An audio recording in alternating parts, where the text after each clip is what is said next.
Take action. Not hasty if it isn't required, but don't lose much time. Here's the time to act. When the idea is hot and the emotion is strong. That's the time to act. You say, Mr. Rohn, I'd like to have a library like yours. See, if you feel strong about that, what you got to do is get the first book and then get the second book. Before the feeling passes and before the idea gets dim, action pronto, action immediate, action as soon as possible. Because if you don't, here's what happens. We call it the law of diminishing intent. We intend to when the idea strikes us. We intend to when the emotion is high. But now if you don't translate that into action fairly soon, now the intent starts to diminish. And a month from now it's cold. A year from now, can't be found. So act. Set up a discipline when the emotions are high and the idea is strong and clear and powerful. That's the time to set up the discipline. Somebody talks about good health and you're stirred. Say, right, I need to get a book on nutrition. Get the book before the idea passes and before the emotion gets cold. Go for the book. Start the library. Start the process. Fall on the floor. Do some push-ups. Action. Got to take action. Otherwise, the wisdom is wasted. Otherwise, the emotion soon passes. Unless you put it into a disciplined activity. Capture it. Disciplines is called how to capture the emotion and how to capture the wisdom and translate it into equity. Disciplines. Now, here's what's important about disciplines. All disciplines affect each other. In fact, here's a good philosophical phrase. Everything affects everything else. Nothing stands alone. Don't be naive in saying, well, this doesn't matter. I'm telling you, everything matters. There are some things that matter more than others, but there isn't anything that doesn't matter. Okay. We all pity the man who says, well, this is the only place I let down. Not true. Key to take home. Every letdown affects the rest of your performance. Every letdown affects the rest. This is part of the educational process on personal development. If you don't take the walk around the block, you probably won't do the apple a day. If you don't do the apple a day, you probably won't start building your library. If you don't build your library, you probably won't keep a journal, and you won't take pictures, and then you won't do this, you won't do wise things with your money, won't do wise things with your time, won't do wise things with your possibilities and relationships, and the first thing you know, 6 years of that accumulated, and we say you have messed up. So the whole key to reversing that process now is to start picking up these disciplines. Now here's the positive side. Every new discipline affects the rest of your disciplines. Every new one affects the rest. That's why action is so important. The least action, the smallest action. Take it. Because when you start accomplishing and the value starts to return from that one action, it'll inspire you to do the next one and the next one and the next one. You start walking around the block, it'll inspire you to get an apple. Get an apple, it'll inspire you to get a book. Get a book, it'll inspire you to get a journal. Get a journal, it'll inspire you to grow, develop some skills. All disciplines affect each other. Every lack affects the rest. Every new affects the rest. The key is to diminish the lack and set up the new. And you've started a whole new life process. Key. Also, one more thought on discipline. Here's the greatest value of discipline. Self-worth. Self-esteem. People are teaching self-esteem these days, but they don't connect it to disciplines. The least lack of discipline, and it starts to erode our psyche. One of the greatest temptations is to just ease up a little bit, right? The slightest lack of doing your best starts to erode the psyche. Instead of doing your best, doing just a little less than your best. Sure enough. You say, well, it's just going to affect my sales. No, it's going to affect your consciousness. It's going to affect your philosophy. Now you've begun in the slightest way to affect your own philosophy. Here's the problem with the least neglect. Neglect starts as an infection. And if you don't take care of it, it becomes a disease. And one neglect leads to another. And the worst of all, when neglect starts, it diminishes our self-worth, our self-confidence, our self-value. You say, well, how can I get back my self-respect? I'm telling you, you don't have to go to 29 classes. All you have to do is start the smallest discipline that now corresponds to your own philosophy, like I should, and I could, and I will. No longer will I let neglect stack up on me so that I will have the sorry scenario 6 years from now, giving some excuse instead of celebrating my progress. That's the key to discipline. Okay? Let's get kids involved in the least of disciplines. One more, and then one more, and then another one, and then another one, and then some more. And the first thing you know, you're starting to weave the tapestry of a disciplined life into which you can pour more wisdom and more attitude and more strong feeling, more faith and more courage. Now you've got something, a vessel in which to put it, and now the equities start to flow. And the early return, I'm telling you, if you'll start this process, the early return will have you so excited, you'll commit yourself to this strategy for the rest of your life. You'll never go back to the old ways. Join a new crowd, join a new group. The disciplines to do it, take action. I recommended the last time I was here the little book, Richest Man in Babylon, and I said I've lectured now to over 3 million people in the last 33 years, and I've recommended this little book to almost all of them, I think. Guess how many have actually gone and got this little book? Answer, very few. My best guess is 10%. Such an easy thing to do. In that last seminar, right, I suggested this little book, number one, is easy to find. Number two, it's easy to buy. The most you can pay for it, $6, $7, $8. You can borrow that from your kids. And number three, it's easy to read. It's in story form. That's why I use it for teenagers, teaching them how to be rich by 40, 35 if you're extra bright, much sooner if you find a unique opportunity. But if it's easy to find and easy to buy, and if it's easy to read, why wouldn't everybody go get it? We don't know. What do you know? You don't know. I don't know. Nobody knows. Here's how profound it is. Some do and some don't. Now here's the numbers. About 10% do. 90% don't or won't. And we don't know the mystery of that. And I'm telling you, 10 years from now, those numbers will still be the same. 10% will, 90% won't. The numbers don't change. Only the faces change. You're looking at one of the faces. I used to belong to the 90% who couldn't be bothered even if it was easy. Guess how many people have a library card? Wisdom of the world available. Transform your life in any value amount you want. By the way, how much is a library card in Texas? Free. Here's what free is. Easy. I mean, it can't be any easier than free. Somebody says, well, would you bring it by? Well, no. At least you got to go get it.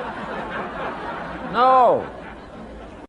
Wisdom of the world available. Transform your life spiritually, socially, personally, economically, and every other way. Teach you how to be rich and powerful and sophisticated and healthy, influential. How many people have a library card? Answer, 3%. 95, 97% couldn't be bothered.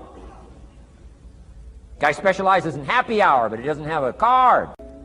And now readily and quickly blames the government and blames his company and blames policy and blames the pay scale. When if he only knew, if he joined the 3%, here's my advice to you today. Walk away from the 97%.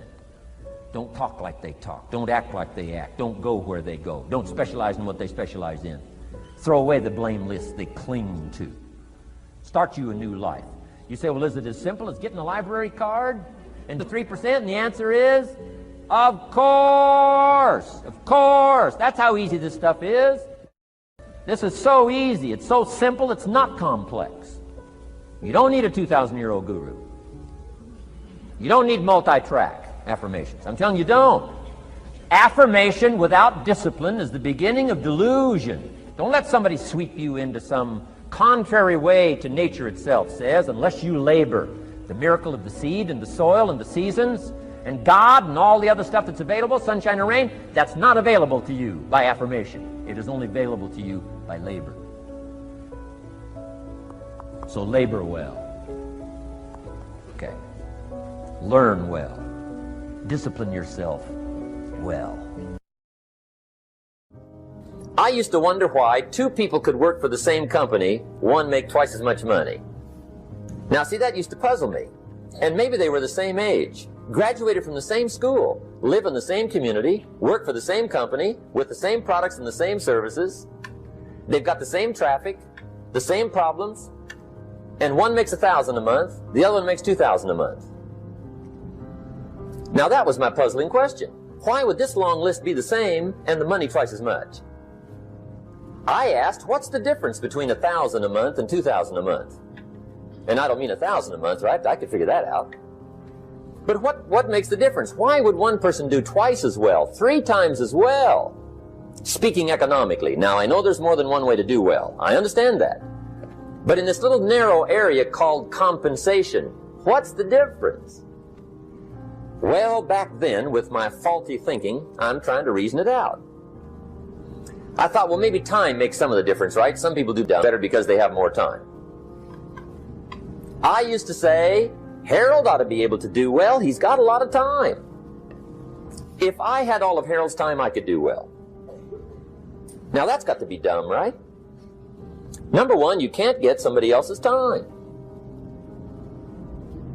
A guy says to me one time, he says, you know, if I had some extra time, I could make some extra money. I said, then forget it. There isn't any extra time. Now, if you can't get more time, which you can't, what could you get more of that would make a difference in economic results? And here's the key word. Make it a part of your notes. We're going to consider it tonight. The word is value. And I have a little phrase for your notes. Value makes the difference in results. Value makes the difference.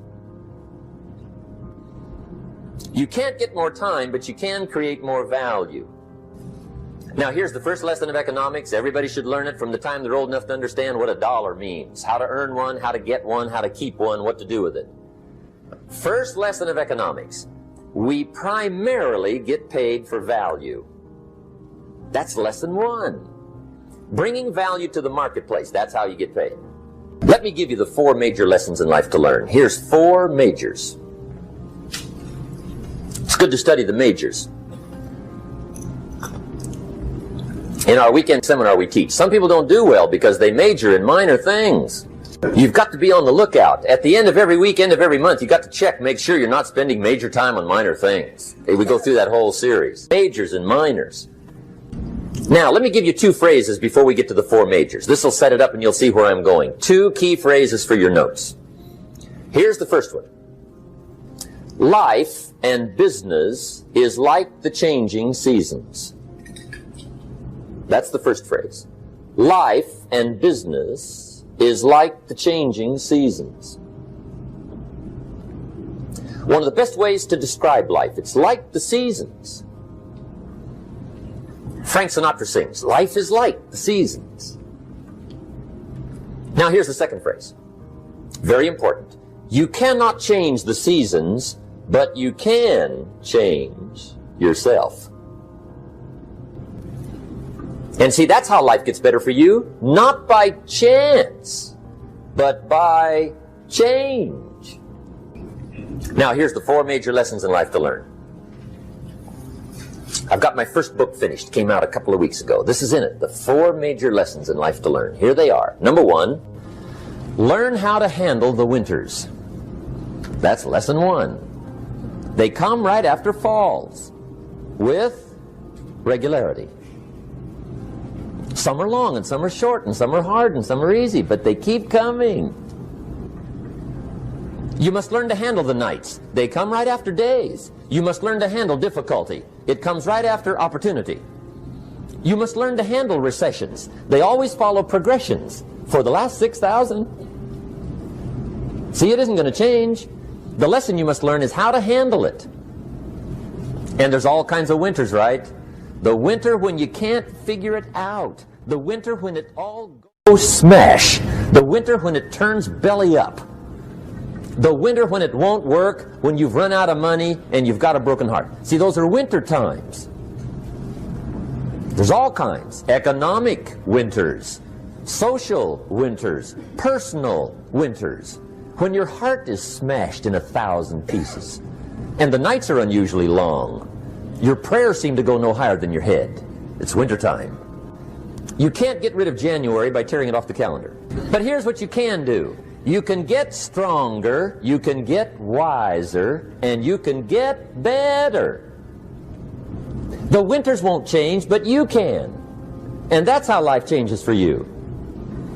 See, before I understood, when it was winter, I used to wish it was summer. I didn't understand. When it was hard, I used to wish it was easy. I didn't know.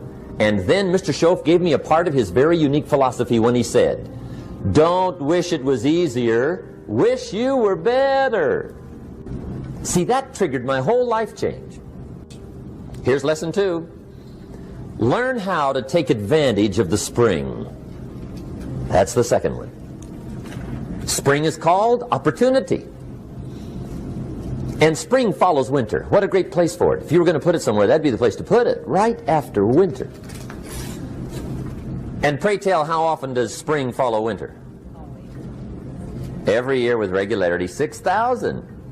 You can almost count on it. See, opportunity always comes.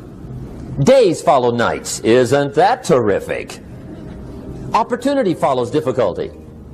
But here's what you must learn to do. Underline these 2 words in that key phrase.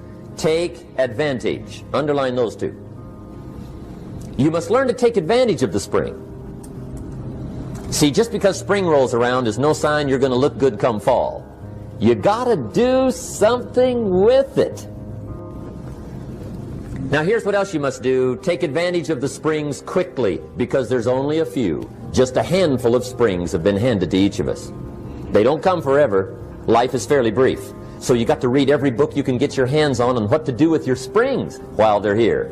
And take advantage, they soon run out. Here's the third major lesson in life to learn. Learn how to protect your crops all summer. You got to take care of what you start. Sure enough, as soon as you've planted your garden in the spring, the busy bugs and the noxious weeds are out to take it. And here's the next bit of truth. They will take it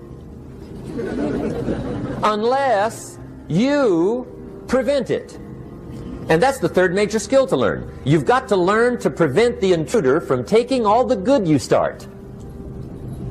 It's one of the challenges. Here's 2 key phrases under number 3. First one, all good will be attacked. On this planet. Maybe not the next one we get to, but on this one, all good will be attacked. Every garden will be invaded. Not to think so is naive. And here's the second phrase. All values must be defended. Political values, social values, community values, family values, marriage values, friendship values, business values. Every garden must be tended all summer. Third major lesson. Now here's number 4. Fourth major lesson in life to learn. Learn how to reap in the fall without complaint. Learn to reap come harvest time without complaint. Take full responsibility for what happens to you. It's one of the highest forms of human maturity, accepting full responsibility. It's the day you know you've passed from childhood to adulthood, the day you accept full responsibility. And another note, learn to reap in the fall without apology. Without apology if you do well, and without complaint if you don't. That's maturity. There's nothing you can do about the past, but you can do a great deal about your future. You don't have to be the same person you were yesterday. You can make changes in your life, absolutely startling changes, in a fairly short period of time. You can make changes you can't even conceive of now. If you give yourself a chance, your abilities will grow. You have untapped talents and potential that you haven't even reached for yet. And as time goes on, you'll be able to reach deeper and deeper. The first thing you'll know, you'll be able to do things you never thought you could do. You'll be able to handle things you never thought you could handle. You'll have ideas that you've never had before. All of this is sparked by the goal-setting process. When you know what you want, and you want it badly enough, the answers will come to you. I can't tell you why it works. All I know is, it works. Give yourself a chance to become all you can become and to accomplish all you can accomplish. Let me give you a Bible philosophy that teaches how to get whatever you want. Here's what it says: ask. That's it. Ask. Of all the important skills to learn in life, be sure to include the skill of asking. What does ask mean? Ask means, what do you want? And the complete formula is staggering. It says ask and you will receive. Hey, we ought to look into that. The man says, yes, but you work where I work. By the time you struggle home, it's late. You've got to get a bite to eat, watch a little TV, and get to bed. You can't sit up half the night and ask. And this guy is behind on his bills. He's a good worker, hard worker, sincere, but you've got to do better than work hard and be sincere all of your life. You'll wind up broke and embarrassed. You've got to be better than a good worker. You've got to be a good asker. Let me give you some key points on this asking and receiving, setting goals, asking of life. Here's part of the philosophy that helped me to change. First, asking starts the receiving process. Asking is like pushing a button, and all this machinery starts working, mental and emotional machinery. I don't even know how it works, but I do know it works. There are a lot of things you don't need to know how they work. Just work them. Some people are always studying the roots. Others are picking the fruit. It all depends on what end of it you want in on. So asking is the beginning of receiving. Second, receiving is not the problem. You don't have to work on receiving. It's automatic. So if receiving is not the problem, what is the problem? It's failing to ask. The man says, I see it now. I got up every day this year and hit it hard, but nowhere in my house is there a list of what I want from my life. Can you see? Good worker, poor asker. Third, receiving is like the ocean. There's plenty, especially in this country. It's like an ocean here. Here, success is not in short supply. It isn't rationed so that when you step up to the window, it's all gone. No. Well, if that's true, what is the problem? Well, the problem is some people go to the ocean with a teaspoon. Have you got the picture? A teaspoon.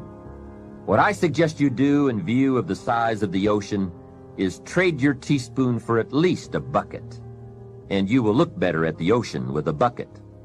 Kids won't make fun of you. Now, here's something else to remember about asking. There are two ways to ask. One is ask with intelligence. It didn't say ask intelligently, but I'm sure it meant that. Don't mumble. You won't get anything by mumbling. Be clear, be specific. Intelligent asking means how high, how long, how much, when, what size, what model, what color. Describe what you want. Define it. Remember, well-defined goals are like magnets. The better you define them, the stronger they pull. And give your goals purpose. Answer both questions. What do I want? That's the object.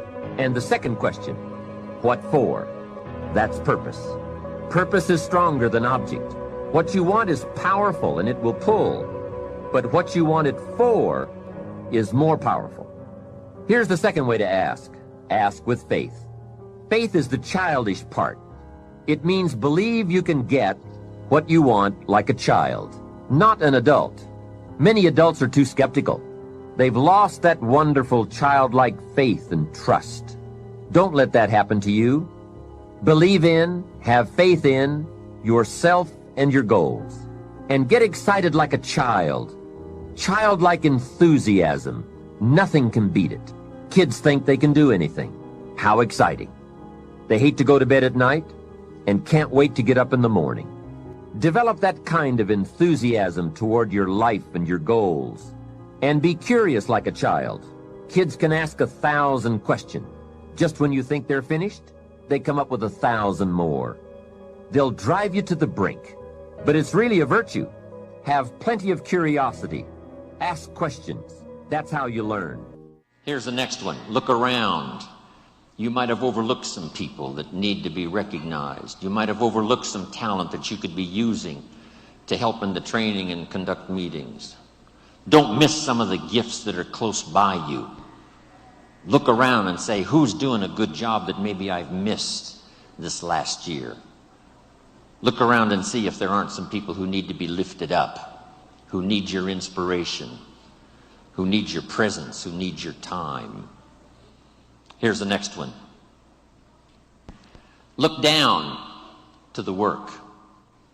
Look down to the soil that's ready for the seeds of opportunity that you will share by your voice and your invitation and your language and your meetings, your presentation. Look down to the work that your hands can work miracles. Look down to the task and see if there aren't some things you might have missed this past year you can pick up on this year and work miracles for yourself, for your future, for your organization. Here's the next one. It's a word of caution. Look out for the enemy that's on the outside as well as the enemy that's on the inside. Look out for your own thoughts that might deceive you, saying you're too short, you're too tall, you're too old, you've never done it before. What makes you think you can do it now? Look out for the temptation. I've told the story and it bears repeating. An ancient story that said there were two nice people. This is not a story of one bad person and one good person. The storyteller says this is a story of two nice people. However, and I want you to underline the word however, because that's the drama of life. However, one built his house on the rock, and the other built his house on the sand. And sure enough, the storms came as they always do, and the one that built his house on the rock was saved. The one that built his house on the sand was lost. Here's what it means. Nice people can make careless decisions. Nice people can make foolish decisions. None of us are above temptation. That's why the great prayer says, lead us around temptation. Hopefully deliver us from the evil. Tempted to cross the line. A customer shows up across the street from where you live. And it's so easy to say, rather than being taken care of by someone who lives so far away, I can take care of you because I live just across the street. Don't listen to the tempter. Stay on track. Build on the rock. Look out for your own mind that would tell you your dreams can't come true. Look out for your own thoughts that would tell you that it's not going to work that well for you. Look out for that. Here's the next one. Look inside. Some of you have just started to develop your talents and your skills and your abilities. Some of you have done enough to reach this level, to reach these tables, to be in this room. But I promise you, if you go home and take another look inside, here's the question to ask. What else could I develop of my mind and my spirit and my talents and my ability that would make me more valuable to myself, to my family, to my organization? What else could I do? How far could I reach inside for something I haven't found yet? Here's the next one.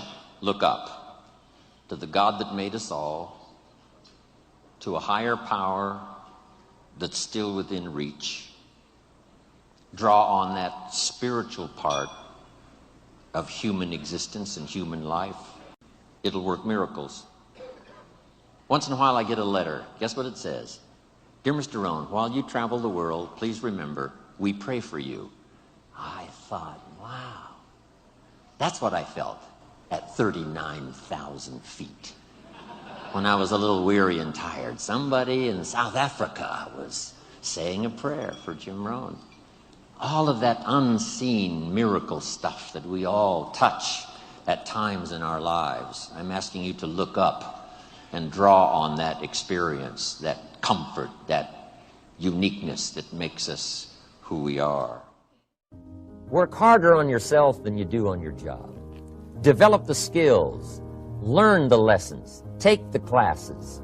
Absorb all that is being taught to you these days. And then later on, of course, you can sort it out, what's valuable to you and how to refine it for your business and for your life and for your future. But the main thing is to get it and start this process of personal change, personal development. And let me say it one more time. If you will change, everything will change for you. You'll never be the same. You'll keep growing. As you look back on a few months, look back on a few years, you won't believe the progress you can make. Economically, your relationship with your family, your friends, and whether you're in sports or economics or whatever, I'm telling you, that whole process of committing yourself for personal change, personal value, can really make your life unique and worthwhile. Now let's cover the second subject, on setting goals. Mr. Shelf gave me some tips on setting goals that changed my life forever. And I want to share those with you. So let's talk about setting goals, and I also want to tie it to personal development, and you'll see how I'm going to do it as I progress here. Setting goals. We need to take a look into the future. There are 4 things to consider in terms of attitude. One is how you feel about the past. Best advice I can give you on that is treat the past as a school. Let it teach you the mistakes you've made, the things that went wrong, the things that didn't work. Don't use the past as a burden to carry, and don't use the past as a club to beat yourself to death. Past losses, past failures, past mistakes. But let the past be a school. Tough school maybe. We've all been through some tough stuff. So if you feel good about the past, draw from it for experience and let it teach you. Then next is how you feel about the future. We've got to have the future well designed. The future is called the promise. And here's what we teach in our leadership series. The promise of the future can be an awesome force for your own future. The promise of the future, designing the future. There's 2 ways to face the future. One is with apprehension, and the other is with anticipation. I promise you, in my travels around the world, most people face the future with apprehension. And here's why. They don't have it well designed. They've sort of left that up to someone else to fix. But here's the best way to face the future, with anticipation. And you can face the future with anticipation if the future is clear, if the future is well designed. And I would like to have you consider some thoughts with me that help me to really change my future by giving it some thought and some consideration. And here it is. In setting goals, it's very simple. Number 1, decide what you want. You just take a little time. You sit down and say, what do I want? What kind of skills do I want? What kind of income do I want for the future? What would I like? Where would I like to go? Places I'd like to visit. Habits I'd like to acquire. Skills I'd like to have. You just take a little time to think about what you want.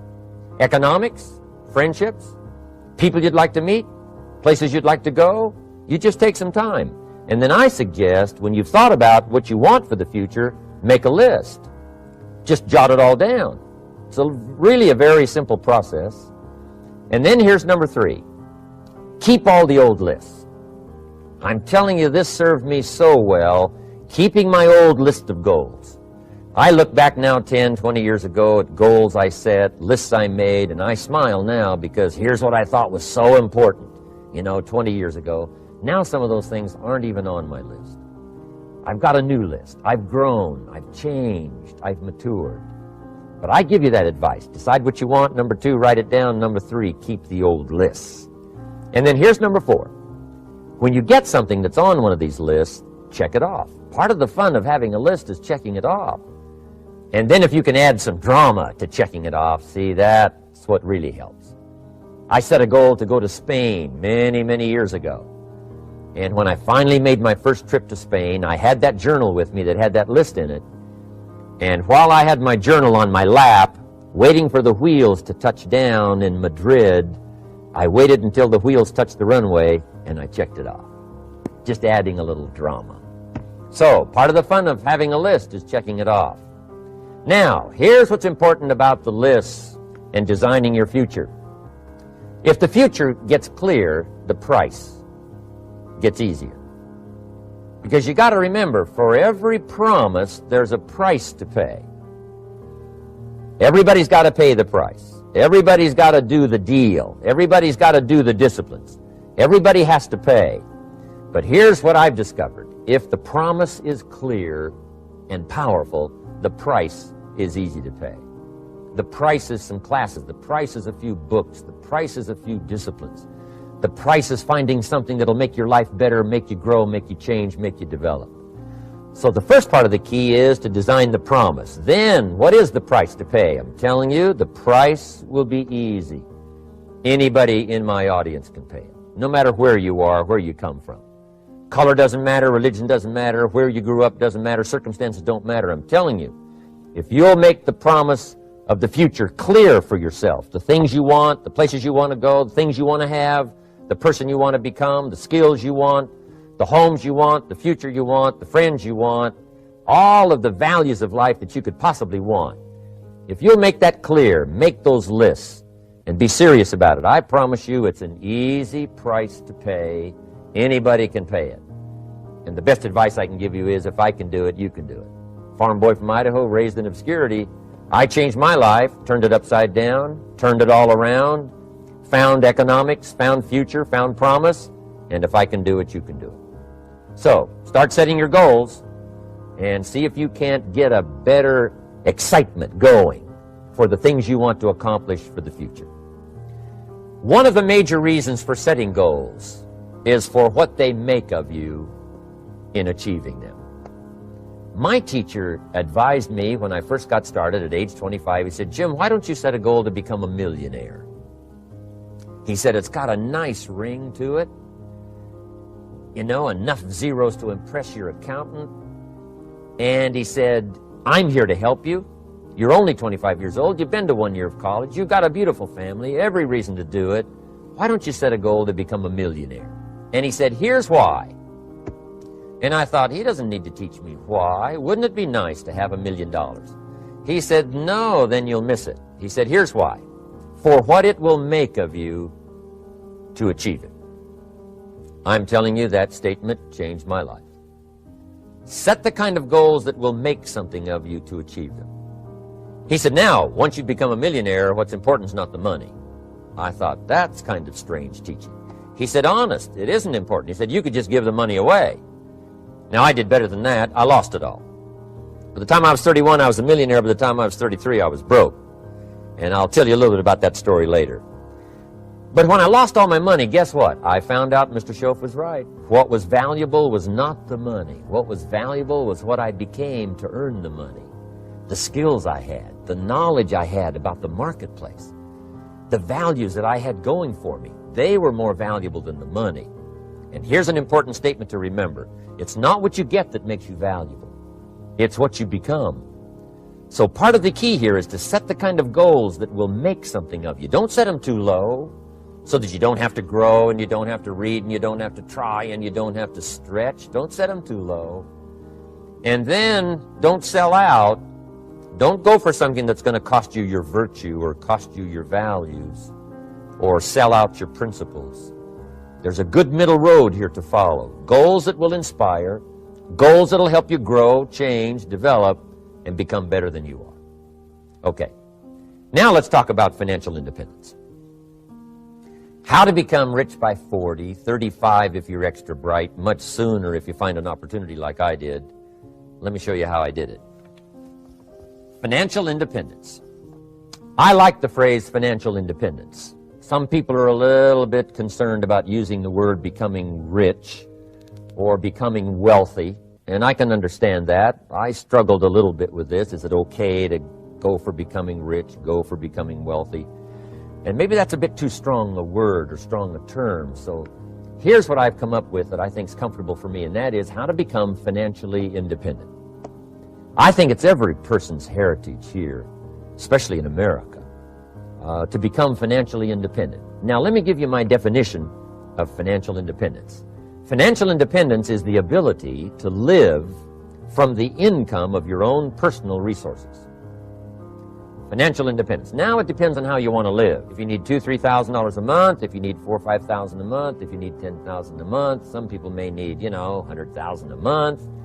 But whatever you would need to live, and you could earn that living from the income of your own personal resources, that's what I call financial freedom, financial independence. And let me show you how to acquire it. If you start at age 15, between ages 15 and 35 is 20 years. And in my personal opinion, based on my own studies and my own experience, 20 years, in my opinion, is enough time to become financially independent.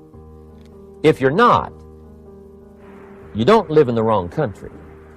Probably what's happened is you have the wrong plan. And it's easy to be a nice person with the wrong plan. I found that when I was 25 years old.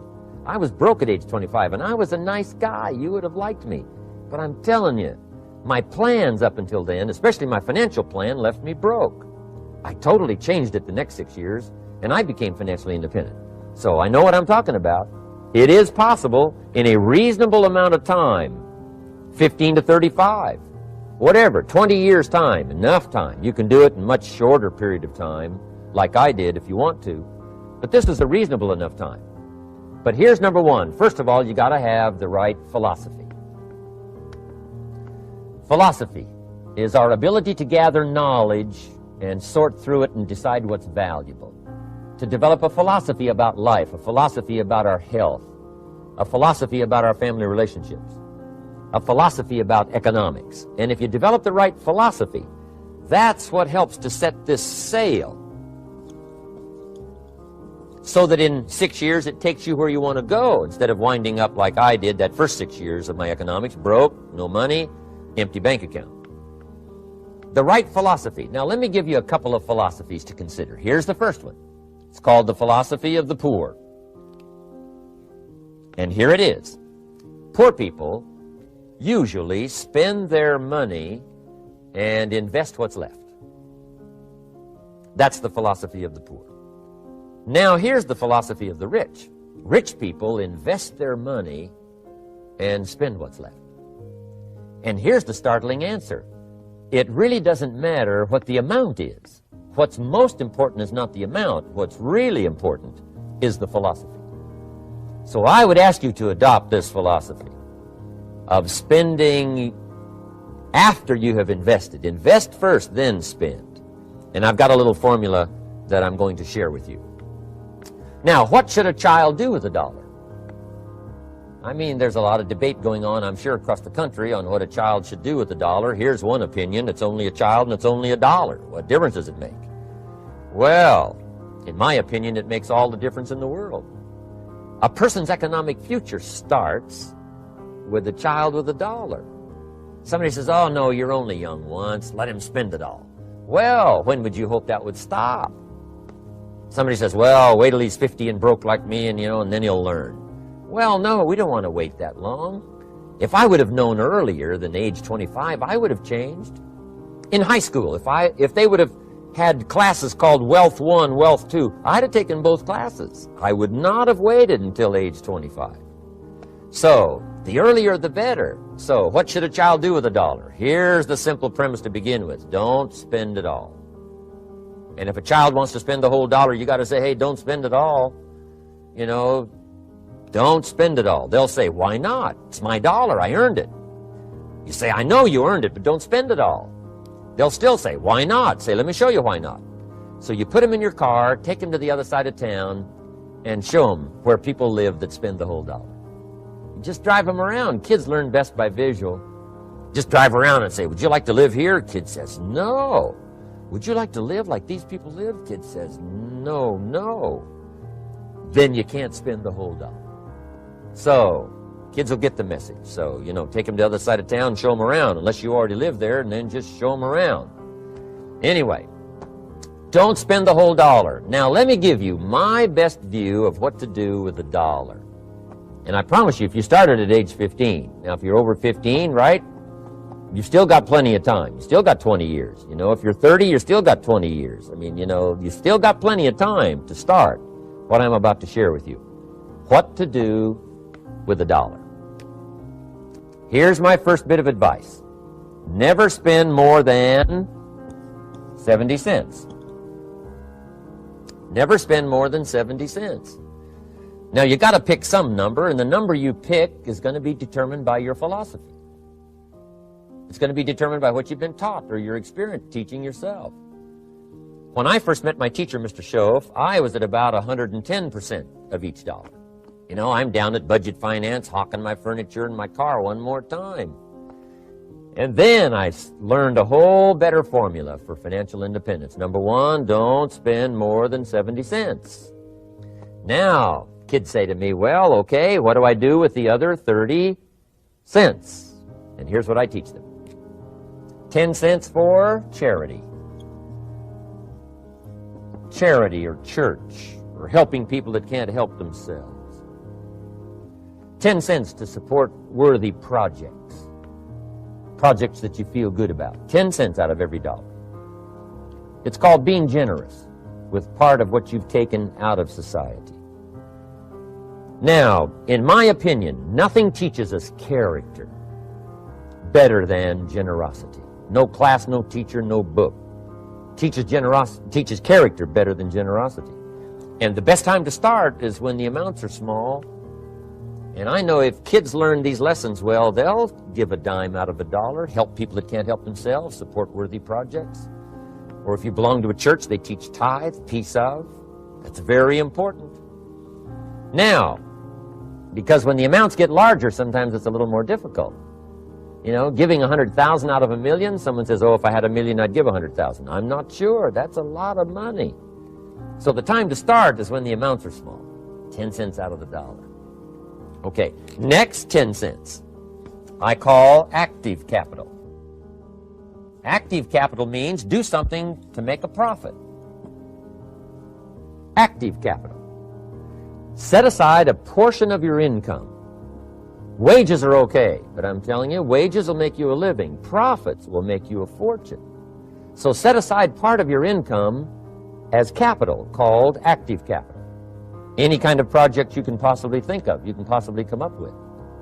I'm going to write a new book, I think, for kids. I think the title is going to be, Of Course, Kids Should Pay Taxes. It's kind of an interesting title.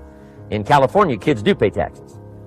When a child walks into 7-Eleven, buys something that costs $1, the proprietor says, give me 7 more pennies. And the child says, hey, what's these 7 pennies for? And the proprietor says, that's the taxes.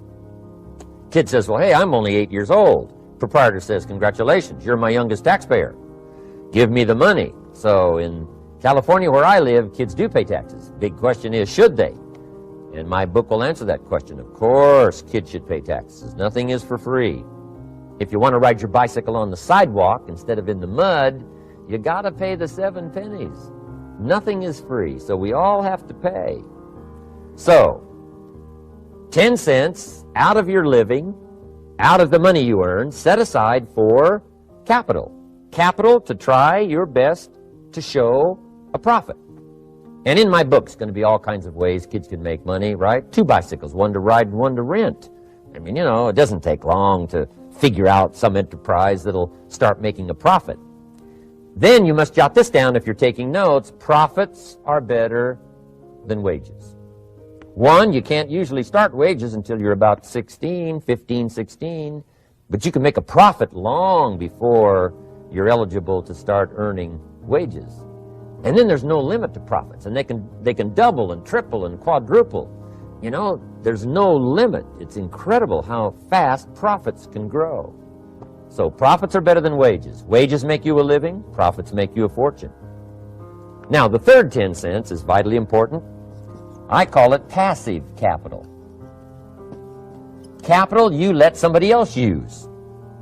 A financial institution, stocks and bonds, mutual funds, whatever.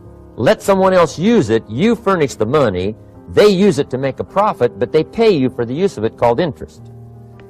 And here's one of the things that'll make you financially independent fairly quickly, and that's called compound interest. And this is how you get it. Letting someone else use a portion of your money, your substance. They show the profit, they pay you interest. And this passive capital, I'm telling you, over a sustained period of time, if you'll develop this little 10, 10, 10, and 70, especially starting at age 15, I'm telling you, by the time you're 35, you will be financially independent. You'll have the ability to live from the income of your own resources. And then one more point on passive capital. There's a Bible philosophy. I'm an amateur on the Bible. But there's a Bible philosophy that teaches the borrower is servant to the lender. And if you want to be in a powerful position as you grow older, finally when you become mature, maybe have your own business, things have worked out for you for the future, the position you always want to be in is the power position. And that's called the lender. The lender is the power position. So if kids learn early enough, and then you ask them what they'd like to be when they grow up, I'm telling you, once they understand, they'll say, well, one of the things I want to be is one of those lenders. That's the power position, not the spender. No, you'll be pitied the rest of your life if you just become a spender. You got to become a lender. And I think this is the one formulas to follow. 10 cents out of every dollar. Let someone else use it. Be the lender, power position.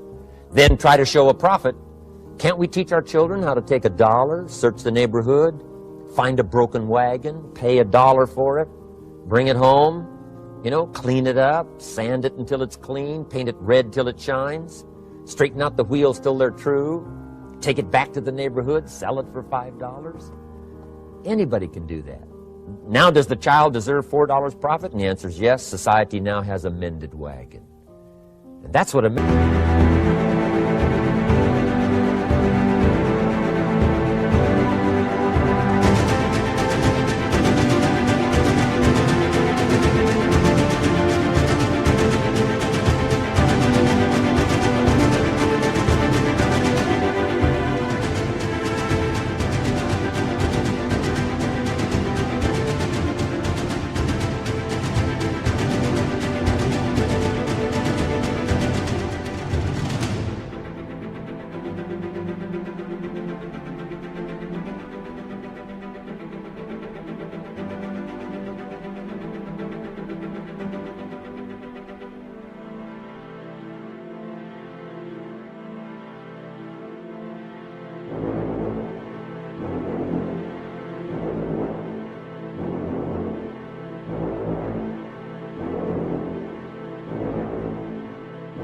America's all about.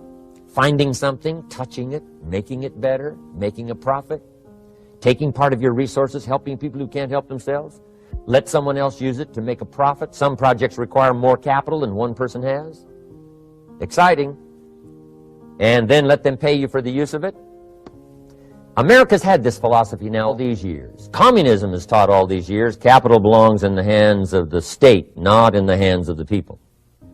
We've been teaching all these years capital belongs in the hands of the people, not in the hands of the state. And we turned out to be right. Capital in the hands of the kids, capital in the hands of the people. Enterprises that make a profit, enterprises that grow. It's the hope of our future. So that little simple formula, I hope will help you. Now, one more key on financial independence, and that is attitude. Attitude. Here's number one. I used to say, I hate to pay my bills. My teacher straightened me out on that. He said, let's see, Mr. Rohn, what you hate to do is pay $100 on an account and reduce your liabilities and increase your assets. I said, well, no, not if you look at it that way. He said, well, it all depends on how you look at it. So wouldn't you love to pay your bills, reduce your liabilities, increase your assets? You got to have that kind of attitude. I found out the same attitude about taxes. I used to say, I hate to pay my taxes. And Mr. Shove said, well, that's one way to live. But don't you understand? Taxes is how we care and feed the goose that lays the golden eggs. Wouldn't you want to do your share? Someone says, yes, but the goose eats too much. Probably true. But hey, we all eat too much. We all need to go on a diet. Better a fat goose than no goose. So I finally became a happy taxpayer. Now, I think taxes are too high, so I'm working to get taxes lowered for our economic future. But then whatever they turn out to be, I gladly pay and do my part, because that's what makes the whole system run, each of us doing our part. Now, I want these three subjects to be valuable for you. I want them to have meaning for you. I want you someday to be financially independent. I want you to have the personal development so that you feel good about yourself. If I had a chance to meet you someday, I'd like to have you show me the list of goals that you got started and say, Mr. Rohn, here's some I've already checked off. Here's the books I'm reading. Here's what's happened. I'm developing the skills. I'm better this year than I was last year. I've got more self-confidence. My skills are developing. That's what I want for you. And now I'd like to leave you with these 4 questions called questions to ponder. These questions were valuable for me, and I want to make them valuable for you. Here's the first one: why?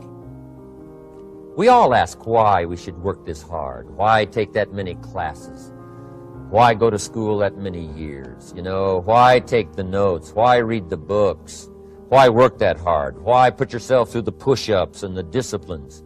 Why? Good question, why? Best answer to why, I think, is the second question. Why not?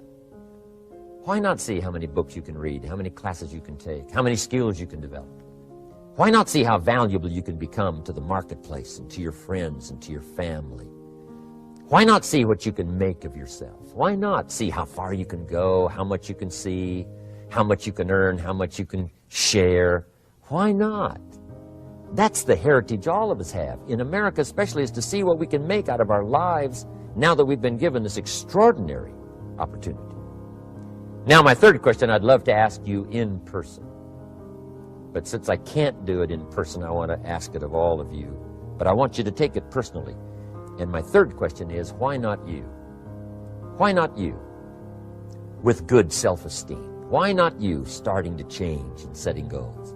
Why not you starting to make progress toward financial independence? If I can do it, you can do it. I wished I had a lot more testimonials here today besides mine. A whole steady stream that would come by and tell you their story. Someone who started with nothing, finally run a big enterprise. A mother who was on welfare, now she owns her own business. In addition to my story, I wish I had a lot more. And if all of them told their story, guess how they would probably wind up their story? They'd probably say, just like me, why not you? If we can read, you can read. If we can change, you can change. If we can figure it out, you can figure it out. If we can turn it around, you can turn it around. There isn't anything you can't accomplish. That's what those testimonials would say. And so I want to say it to you personally. Why not you? You've got the brains, you've got the stamina, you've got the vitality, you've got the interest, you've got your life ahead of you, you've got the future. You can do it. If anybody can do it, you can do it. If one of us can do it, hey, we all can do it. And now here's my last question. Why not now? This is a good time to set your goals, work on yourself, work on your skills. What a good time to get it together. What a good time to start this process. Personal development, growing, changing, developing, having a good plan for your money and for your life and for your future. Why not now?